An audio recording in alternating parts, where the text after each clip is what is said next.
Yang kedua, sudah Arif Aizat, mengapa keadilan dan amanah jadi pecacai DAP. Ini saya ingat tiap hari ada orang yang sengaja, mungkin dia nak tahu, setengah memang diupah itu saja. Apa masalah Anwar ni? Anwar ini bagus, tapi dia jadi pecacai DAP. Saya kata di mana? Ya. Apakah dasar saya tentang bahasa, hak keseimbangan Melayu, Islam, kedaulatan Raja-Raja Melayu, itu saya tolak ansur? Tidak. Saya yang menetapkan sejak awal bila kita berpakat dalam Pakatan Rakyat untuk memastikan saya, Lim Guan Eng dan Ustaz Hadi Awang tanda tangan satu surat pengakuan bahawa kita hanya bergerak sebagai satu pakatan sekiranya prinsip-prinsip ini diterima pakai.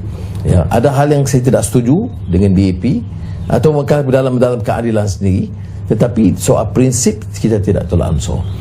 Tapi kalau kita dengar seperti mana yang kita buat baru-baru ini Facebook Live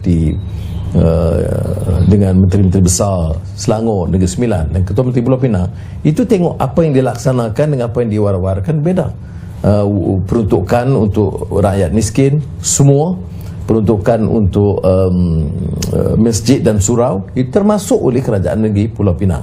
Tapi yang kita dengar, apa dia? Saya pernah tanya di Johor, di Pasir Gudang sekali bila saya berkempen.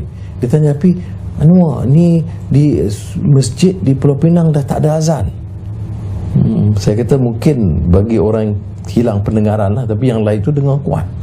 Jadi sebab itu kadang-kadang kita kena jaga. Ya. Saya tidak mau pertahankan semua kenyataan rakan-rakan saya DAP. Saya juga ada berbeza pendapat. Kita baru selesai mesyuarat Pakatan Harapan sebentar tadi umpamanya, dan kita bincang, ada setuju, ada tidak setuju. Ya.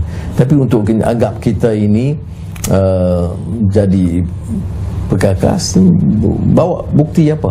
Ya. Walaupun saya tidak dalam kerajaan baru-baru ini, tapi saya nak tanya apa dia yang disebut. Jadi kita ini jangan benci kepada kaum lain itu sampai hilang kemanusiaan kita, sampai hilang prinsip Islam kita. Islam itu sampai tak ada kemanusiaan.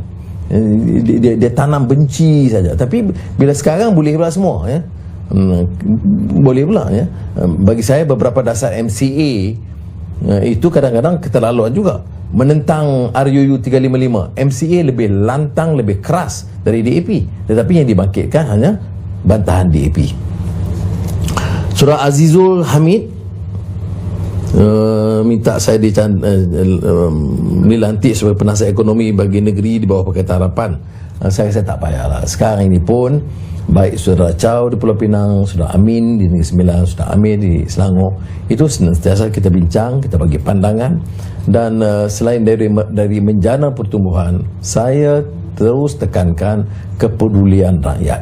Kita kalau nak jadi istimewa Kerajaan Pakatan Harapan ini, dia mesti bersih dari rasuah, dia jangan angkuh dan sombong, jangan jadi menteri besar untuk kaut kekayaan, ya, kemudian bagi-bagikan, kena bercakap soal rakyat.